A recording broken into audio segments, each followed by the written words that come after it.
কোরআনে কারীম এটি হচ্ছে সেই কালাম, আল্লাহ পাকের সেই মহান বাণী, যেই কোরআনে কারীমের মাধ্যমে একটি কুসংস্কারাচ্ছন্ন সমাজকে, একটি অন্ধকার যুগের মানব সভ্যতাকে, মানব গোষ্ঠীকে রাসূল করিম সাল্লাল্লাহু আলাইহি ওয়াসাল্লাম এ কোরআনে কারীমের মাধ্যমে গোটা জাতিকে, গোটা বিশ্বকে একটি সুন্দর সমাজ ব্যবস্থা, রাষ্ট্র ব্যবস্থা উপহার দিয়েছিলেন। আপনারা নিশ্চয়ই জানেন রাসূল করিম সাল্লাল্লাহু আলাইহি ওয়াসাল্লাম পৃথিবীতে যখন এসেছিলেন তার পূর্বেকার অবস্থা কি মারাত্মক অবস্থা ছিল। চুরি, ডাকাতি, জেনা, ব্যভিচার, হত্যা, ধর্ষণ ইত্যাদিতে ভরপুর ছিল সমাজ। এই অসংখ্য অন্যায়, ব্যভিচার, অত্যাচার, হিংসা, জিঘাংসা ইত্যাদিতে ভরপুর একটি সমাজকে রাসূল করিম সাল্লাল্লাহু আলাইহি ওয়াসাল্লাম তিনি যে পরিবর্তন আনলেন, সেই পরিবর্তন নিশ্চয়ই কোনো জাদুর মাধ্যমে আনেননি। কি বলেন, তিনি কি কোনো জাদুর মাধ্যমে পরিবর্তন এনেছিলেন? তিনি কি জাতিকে কোনো মেসমেরিজম করেছিলেন? তিনি জাতিকে কি হিপনোটাইজ করেছিলেন? তিনি এই জাতিকে যে জিনিস দিয়ে পরিবর্তন করেছিলেন তার নাম হচ্ছে কোরআন মজিদ। তার নাম কি? কোরআনে কারীমের বরকতে চোর, দস্যু, ডাকাত, নারীর সতীত্ব হরণকারী এই শ্রেণীর মানুষগুলি আস্তে আস্তে করে সব পরিবর্তন হতে থাকলো। যারা ছিল চোর, ডাকাত, তারা হয়ে গেল মানুষের সম্পদের পাহারাদার। যারা ছিল নারীর সতীত্বের জম, তারা হয়ে গেল নারীর সতীত্বের মুহাফিজ। যারা ছিল মানুষের রক্ত এবং সম্পদের পিপাসু, তারা হয়ে গেলেন নাগরিকদের রক্ত এবং সম্পদের উত্তম পাহারাদার। এই যে বিরাট পরিবর্তন এলো কোরআনে কারীমের মাধ্যমে, যেই কোরআন দিয়ে এই পরিবর্তন এসেছিল সেই সমাজে, সেই কোরআন অবিকল সেই কিতাব আমাদের কাছে আছে নাকি নাই? রাসূলের কাছে যেরকম ছিল ঠিক সেই রকম আছে নাকি নাই? আছে।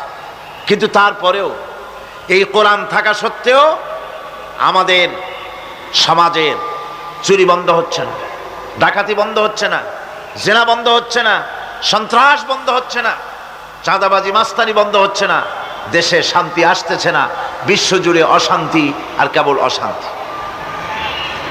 এই অশান্তি দূরীভূত হতে পারে যদি মানুষেরা কোরআনের কাছে আসে।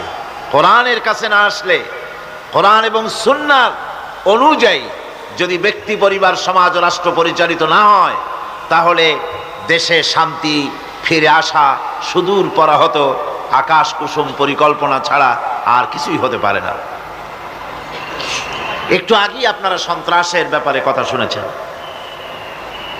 সন্ত্রাস নির্মূল করার ব্যাপারে, সন্ত্রাস দমন করার ব্যাপারে পার্লামেন্টে আলোচনা হয়েছিল।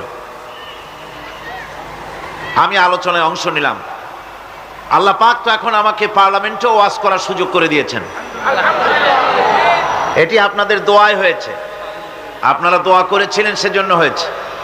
নইলে আমি যে সিট থেকে আল্লাহ পাক আমাকে কামিয়াব করেছেন, বাংলাদেশে একটি রাজনৈতিক কঠিন সিট যদি ধরা হয় সেটি পিরোজপুর। এই মারাত্মক কঠিন একটি সিট, যেখানে ষড়যন্ত্র ছড়ানো হয়েছে, যেখানে অপপ্রচার করা হয়েছে, ফতোয়াবাজি করা হয়েছে, ষড়যন্ত্রের এমন কোনো রুট নাই যা পরিচালিত হয়নি, অসংখ্য কালো টাকা ছড়ানো হয়েছে, তারপরেও মানুষের চোখের পানি আল্লাহ পাকের মেহেরবানি বর্ষিত হয়েছে। আমি ওয়াদা করেছিলাম আমার এলাকার মানুষের কাছে, আমি রাস্তাঘাট দিতে পারবো কিনা জানি না, স্কুল কলেজ করতে পারবো কিনা জানি না, সরকার যতটুকুন সহযোগিতার ব্যাপারে করবে আমি ততটুকুনি করতে পারবো। তবে একটি কাজ আমি করার জন্য ওয়াদাবদ্ধ, সেটা হচ্ছে বিগত 3টি যুগ ধরে যে কথাগুলি আল্লাহ পাক আমাকে দিয়ে মেহেরবানি করে তার এই ক্ষুদ্র গোলামকে, এই ছোট্ট নগণ্য গোলামকে দিয়ে কোরআনে কারীমের যে কথা দেশে বিদেশে বলিয়েছেন, আমি সেই কথাগুলিকে পার্লামেন্টে বলতে চাই। আমার জনগণ খুশি হয়ে আমাকে ভোট দিয়েছেন। আমি সংসদে গিয়ে পর্যন্ত যতগুলি আলোচনা করেছি, প্রত্যেকটি আলোচনায় কোরআনে কারীমের দৃষ্টান্ত, কোরআনে কারীম দিয়ে আলোচনা পেশ করেছি। আমি সন্ত্রাসের ব্যাপারে যখন কথা হচ্ছিল, আমি আলোচনায় বলেছি, ইন্নাল্লাযী লাইসা ফী জাওফিহি শাইউম মিনাল কুরআনি কাল বাইতিল খারিব, যেই স্মৃতির ভেতরে আল্লাহর কালাম নাই, যে দেহের ভিতরে সিনার ভিতরে আল্লাহর কালাম নাই, সেটা হচ্ছে কি বাড়ি? মনে আছে নিশ্চয়ই আপনাদের। অর্থাৎ এই পোড়ো বাড়িতে, বিরান বাড়িতে মানুষ নাই, কি আছে?